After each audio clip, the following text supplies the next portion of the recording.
السلام عليكم ورحمة الله تعالى وبركاته. مرحبا بأعزائي الطلبة والطالبات، أتمنى أن تكونوا في أتم الصحة والعافية. إذن اليوم سنقوم بإنجاز تمرينين، تمرين في الفيزياء وتمرين في الكيمياء، مستوى أولى بكالوريا بيوف. إذن حتى بالنسبة للطلبة اللي تدرسوا باللغة العربية يمكن لهم كذلك الاستفادة من هذين التمرينين. إذن على بركة الله. On considère un corps solide S de masse M 0,65 kg peut se déplacer sur un rail A, B, C, D et comporte trois phases. Une partie AB inclinée d'un angle alpha par rapport à l'horizontale, une partie BC en forme circulaire de rayon R égale à 1,5 et une partie CD rectiligne et horizontale en point G égale à 10 newtons par kilogramme. Donc la première, le mouvement de S sur AB, les frottements sont négligeables.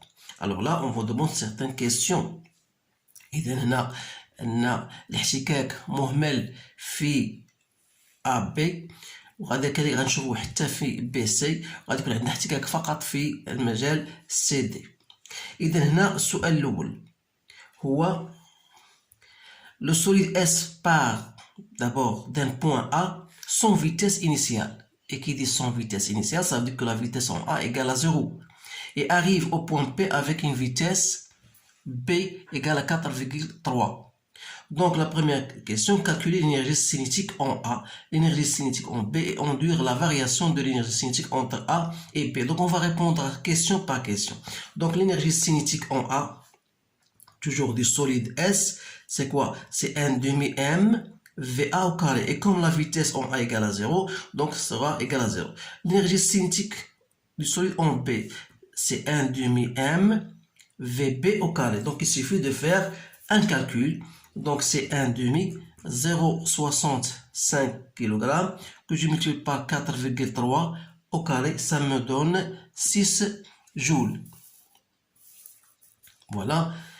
Deuxième, en déduire la variation de l'énergie cinétique entre A et B. Donc la variation de l'énergie cinétique entre A et B, c'est l'énergie cinétique finale, c'est-à-dire l'énergie cinétique en B, moins l'énergie cinétique en A. Et comme l'énergie cinétique en A égale à 0, ça reste l'énergie cinétique en B, donc c'est bien 6 joules. Donc ce sont des questions faciles. Donc on va passer à la question B. En appliquant le théorème de l'énergie cinétique entre A et B, montrer que AB égale à 1,85.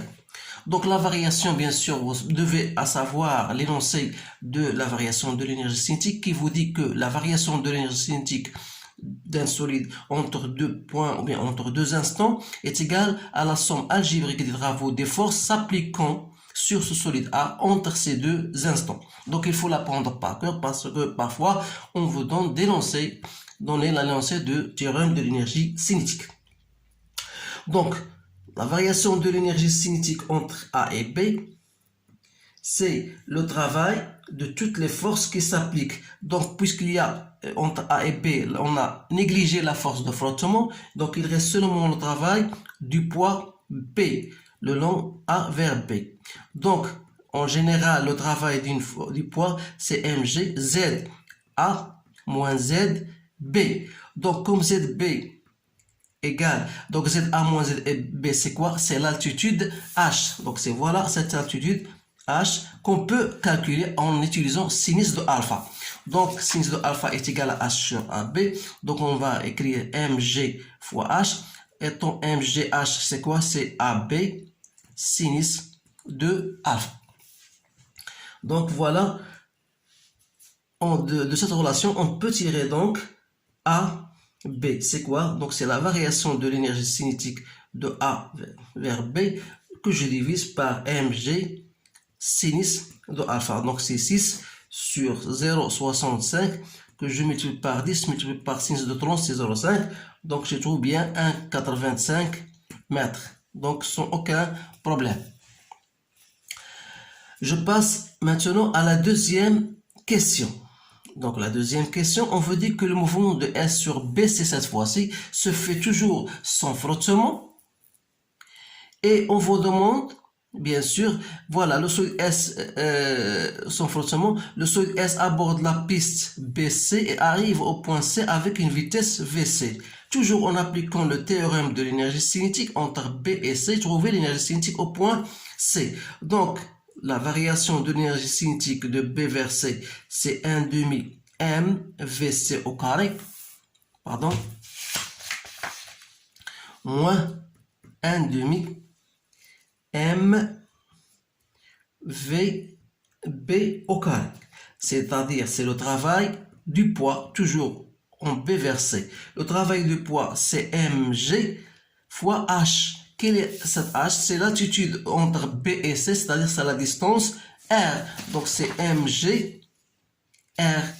Et par suite, on dit que l'énergie cinétique en C, voilà, égale à quoi? Est égale à l'énergie cinétique en B plus mg r, c'est-à-dire égal à 6 plus 0,65 fois 10 fois R 1,5, donc c'est 15,75 joules. Voilà la question A. La question B, voilà, on déduire la valeur de la vitesse de C au point C. La vitesse de C au point C. Donc, la vitesse au point C, on a bien l'énergie cinétique en C, c'est quoi? C'est 1 demi MVC au carré. De là, je tire la vitesse de C, n'est autre que 2 fois l'énergie cinétique, bien sûr, en C, que je divise par la masse, mais avec une racine. Donc, c'est 2 fois 15,75 fois divisé par la masse qui est 0,65 en racine. Donc, j'ai trouvé 6,9 mètres par seconde. Voilà la réponse de cette question. Maintenant, la suite de la question. Donc, le mouvement de S sur la piste CD, cette fois-ci, il se fait avec frottement. Le solide S aborde la piste CD de mètres et s'arrête au point D. Donc, que ça veut dire il s'arrête au point D? Ça veut dire que sa vitesse au point D égale à 0. Alors là, en appliquant toujours le théorème de l'énergie cinétique, bien la variation de théorème de l'énergie cinétique entre C, montre que l'expression de l'intensité de la force de frottement est ainsi comme suit. Donc, c'est une application toujours de la variation de l'énergie cinétique entre, cette fois-ci, entre C et D, c'est 1 demi M VD au carré, moins 1 demi M VC au carré. C'est le travail du poids de la CD, plus le travail de quoi? De la réaction du sol. Alors là, c'est toujours le travail du poids, mais travail de S, travail de la force RR normale, plus F, si on voudrait. Donc, le travail de poids égale à 0. Donc, il reste le travail de R1 égale à 0. Donc, il reste le travail de F de C vers D. Le travail, puisque la force de frottement elle est orientée de sens opposé au trajet CD. Donc, on aura ici moins F, C, D. Donc, la vitesse de D égale à 0. Donc, il reste moins 1 demi M VC au carré égale à 0. Ainsi, alors, on dit que M VC au carré est égal à 2 fois F CD. Et alors là, F égale à M VC au carré sur 2 CD. C'est bien ça. Alors, on fait une application numérique 0,65 fois 6,9 au carré que je divise par 2 fois 2. Donc, je trouve que F égale à 7,7 newtons. Voilà l'exercice de la physique. Vous remarquez bien que c'est un exercice très facile. Il ne s'agit que de faire l'application de théorème de l'énergie cinétique et vous trouvez vos résultats très facilement. Je vais faire, après cela, je vais faire des exercices qui sont un peu plus compliqués, mais pour le moment, je voudrais toujours débuter avec les étudiants avec des exercices simples, et après, on va voir d'autres exercices. Donc maintenant, on va passer à un exercice de la chimie. On dissout dans l'eau une masse M de 74 grammes du chlorure de magnésium. de formule MgCl2 dans un volume d'eau, bien sûr, 500 ml. Donc voilà, ce sont des questions ici, c'est des questions directes. Calculer la concentration massique de la solution. Donc, vous savez que la concentration massique, c'est quoi? C'est la masse sur le volume. Donc, vous avez une masse de 74 divisé par le volume 0,5. Il faut toujours faire convertir en litres. Donc, ça vous donne 5,48 grammes par litre. Donc, après cela, on vous dit de déduire la concentration molaire. Donc, vous savez que la concentration molaire, c'est le nombre de moles sur le volume. Donc, le nombre de moles, c'est la masse sur la masse molaire V. Donc, M sur V, c'est la concentration massique sur M. De là, je peux tirer, alors, C, et donc, c'est la concentration massique 5,48 que divisé par la masse molaire. Alors là, la masse molaire de quoi? De MgCl2. Donc, c'est la masse molaire de Mg plus 2 fois la masse molaire de chlore. Donc, on vous a donné la masse 24,3. Vous ajoutez 2 fois 35,5. Donc, vous allez trouver 95,3 grammes par mol. Donc, vous allez la refaire ici. Donc, c'est 95,3 et vous allez trouver 0,05 mol par litre. Donc, voilà la concentration molaire. Troisième question, écrire l'équation de dissolution de MgCl2 dans l'eau. Donc, MgCl2 dans l'eau, alors là, il va se dissocier en donnant de Mg2+, plus Cl-, mais faites attention, il faut équilibrer votre charge pour que l'équation soit équilibrée. Alors, voilà la dernière question. Calculer les concentrations molaires effectives de MgCl2. Donc, la concentration de Mge2+, c'est quoi? C'est la concentration de MgCl2.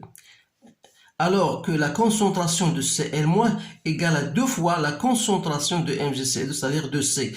Parce que 1 mol, ça nécessite 2 moles de chlore.